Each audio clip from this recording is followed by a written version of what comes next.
নির্বাচনটা সামনে রেখে এই ধরনের আরো অনেক কিছু সামনে আমরা দেখতে পাবো।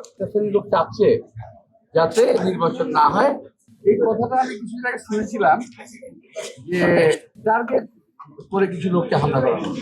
এটা বেশ মাঝখানে কাছে শুনেছিলাম আমি। তো এটা শোনা কথা। তো এখন যেটা দেখছি যে এই যে একটা হামলা হয়ে গেল, এই হামলাগুলো কিন্তু সেটারই একটা লুৎফুসারকে মারা হয়েছে, একটা সব মারা হয়েছে।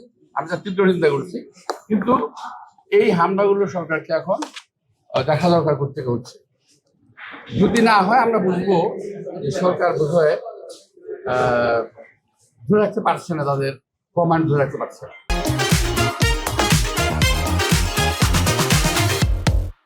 শোনেন, এটা ওই সাবজেক্ট আমি রূপে দেখতে আসছি, এটা সাবজেক্ট।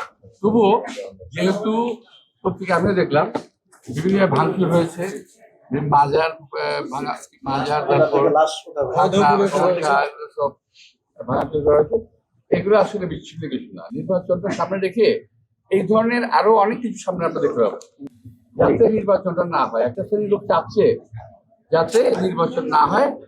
এবং আপনারা খেয়াল রাখবেন, সাংবাদিক থেকে আমি দেখবো, আমি সোশ্যাল মিডিয়ায় কালকে বিশ্বের একজন পরাক্রমশালী নেতার মুখের বক্তব্য শুনেছি। তাতে আমার মনে হচ্ছে না এই দেশে একটা স্বাভাবিক প্রক্রিয়া যাচ্ছে, একটা অস্বাভাবিক প্রক্রিয়ায় দেশটা এগিয়ে যাচ্ছে।